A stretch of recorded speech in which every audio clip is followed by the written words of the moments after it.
Picture this. It's a sweltering Tuesday morning in downtown Atlanta. A black woman in a tailored Navy suit steps out of her car in the courthouse parking lot.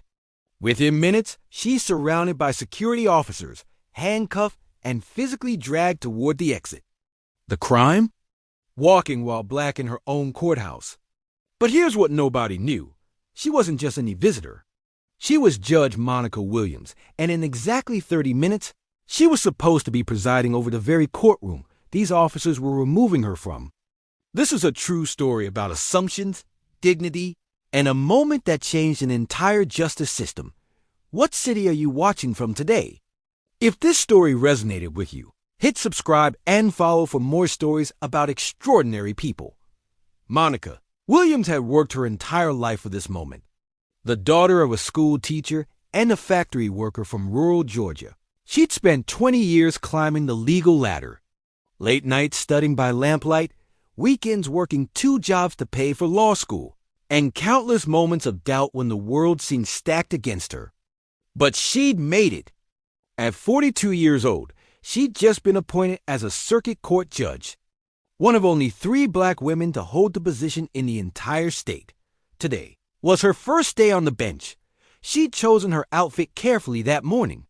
A crisp navy suit her mother had helped her pick out, pearl earrings that had belonged to her grandmother, and comfortable heels because she knew she'd be on her feet all day. As she looked in the mirror before leaving home, her reflection showed confidence, but her hands trembled slightly. This wasn't just a job. This was a statement, a promise to every little black girl who'd been told she didn't. Belong in these spaces. The courthouse parking lot was nearly full when she arrived at 8:47 a.m. Her first hearing was scheduled for 9:30. Grabbed her briefcase, took a deep breath, and headed toward the employee entrance she'd been shown during her orientation the week before. That's when Officer Derek Parsons spotted her. "Ma'am, you can't park there," he called out, his hand already moving toward his belt. "That's reserved parking." Monica turned, surprised. "Oh, I'm Judge Williams. I was told this was the judge's parking area." But Derek wasn't listening. He was seeing what he expected to see, a young black woman in an area where she supposedly didn't belong. His partner, Officer Lisa Chun, joined him, and before Monica could show her identification, Derek had grabbed her arm. "Ma'am, I need you to come with me. You're trespassing on government property." "I'm not trespassing," Monica said firmly, her voice steady despite the adrenaline flooding her system. "I'm Judge Monica Williams. My chambers are on the 3rd floor. If you'll just let me show you my badge." "Sure you are," Derek interrupted, his grip tightening. "And I'm the Chief Justice." "Lisa, call for backup." What happened next unfolded like a nightmare in slow motion. More officers arrived. Monica's requests to see her supervisor were ignored. Her briefcase was taken. And despite her calm, repeated explanations, she found herself in handcuffs, being escorted not toward her chambers, but toward the parking lot exit. Other court employees walking by lowered their eyes. Some pulled out phones. One paralegal Monica had met during orientation looked horrified but said nothing. "This is a mistake," Monica said, her voice still controlled but louder now. "I am a judge in this courthouse. My first hearing is in 40 minutes. Call Judge Henderson's office. Call the administrative office. Someone will verify who I am." But Derek had committed now. In his mind, backing down would mean admitting he was wrong. And he'd spent 15 years as a courthouse security officer, never being wrong about who belonged and who didn't.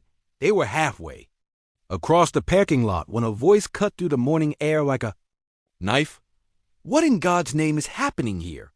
Judge Robert Henderson, a 70-year-old white man who'd been on the bench for 30 years, stood at the courthouse entrance, his face red with fury. Beside him was the court administrator, Margaret Sullivan, her mouth hanging open in shock.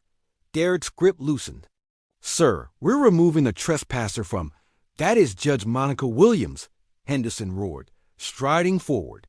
"Remove those handcuffs immediately. Immediately." The parking lot went silent. Derek's hand shook as he fumbled with the keys. Lisa had gone pale. Other officers who gathered stood frozen.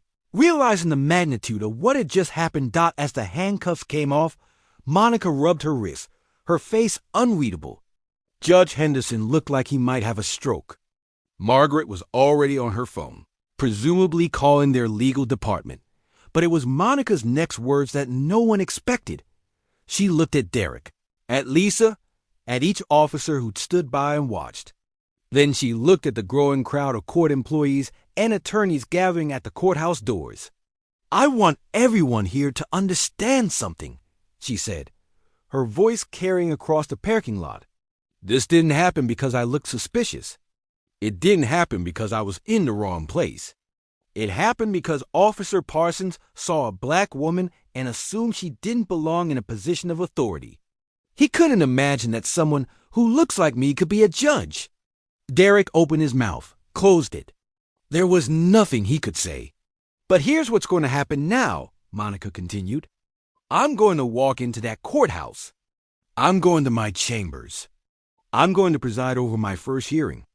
And tomorrow, Officer Parsons, you and I are going to sit down together. Because this isn't just about you. This is about a system that teaches people to see threats where there aren't any, to see criminals instead of colleagues, to see skin color before credentials." Judge Monica Williams did preside that day. Her hands didn't shake when she put on her robe. Her voice was steady as she called the court to order. And word spread quickly through the legal community about what had happened in the parking lot. But the story doesn't end with anger or revenge. True to her word, Monica met with Derek Parsons the next day. Not to punish him, but to educate him. That meeting led to courthouse-wide implicit bias training. It led to new protocols for identifying judges and staff. It led to conversations that should have happened years ago. Derek Parsons requested to be part of that training program. He became one of its most vocal advocates, sharing his mistake openly so others could learn from it. The lesson here isn't just about racism in the justice system, though that's part of it. It's about the assumptions we all make every single day.